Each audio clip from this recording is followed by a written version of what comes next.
Assalamu alaikum viewers, this is Khaliqur Rahman and welcome to my channel Civil C. Today the topic for discussion is engineering mechanics. First of all, start off with the introduction. That branch of engineering science which deals with the principles of mechanics along with their application to the engineering problem.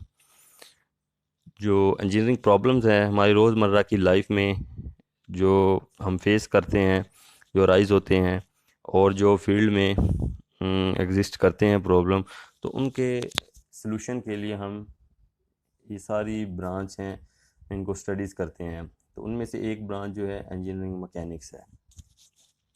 Engineering mechanics में हम इनके principles को study करते हैं और उनकी applications को, जो इंजीनियरिंग प्रॉब्लम्स इंजीनियरिंग मैकेनिक्स से रिलेटेड होते हैं। तो that branch of engineering science which deal with the principles of mechanics along with their application to the engineering problems. Next, two main group of engineering mechanics: statics and dynamics.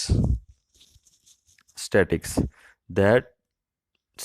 is that branch of engineering mechanics which deals with the forces and their effects while acting upon the bodies at rest. जब body rest state में होती हैं तो उस पर जो forces लग रही होती है, उन फोर्सेस की वजह से और इफेक्ट जो हो रहा होता है, तो इन चीज़ों को जो हम स्टडी करते हैं तो वो स्टैटिक्स में आ जाती है। Next, dynamics, that branch of engineering mechanics which deals with the forces and there effects while acting upon the bodies in motion.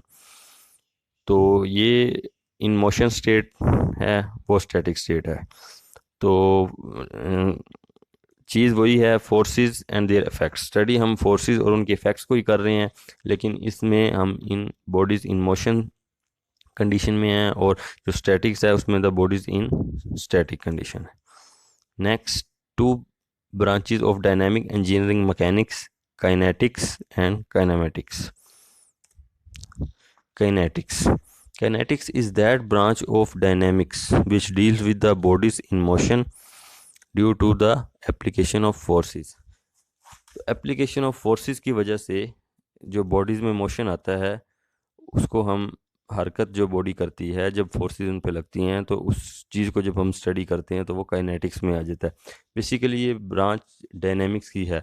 तो डायनेमिक का जो मेन है वो बॉडीज़ को स्टडी करना है इन मोशन स्टेट में।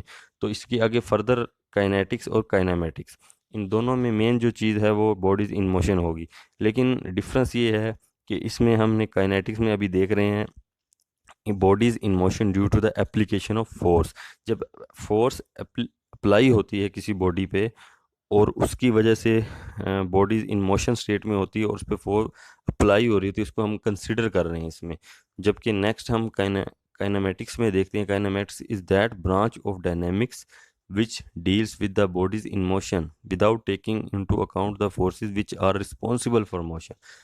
जब बॉडी के ऊपर मोशन कंडीशन में है और उसके ऊपर फोर्सेस लग रही हैं और वो रिस्पॉन्सिबल हैं उस बॉडी की मोशन के लिए, या उन फोर्सेस की वजह से बॉडी में मोशन आ रही है, हरकत में आ रही है बॉडी, तो उनको हम कंसीडर किए बगैर बॉडीज़ को मोशन स्टेट में या इन मूविंग स्टेट में हम अगर उनको स्टडी करते हैं तो वो काइनेमेटिक्स में आ जाता है।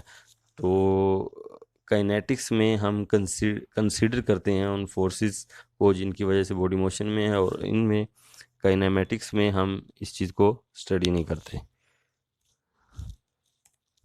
तो आज के लिए इतना ही। उम्मीद है आपको ये वीडियो इन्फॉर्मेटिव लगी होगी, और मज़ीद इन फ्यूचर हमारी इसी तरह की इन्फॉर्मेटिव वीडियोस के लिए हमारे चैनल को सब्सक्राइब करें, सिविल सी।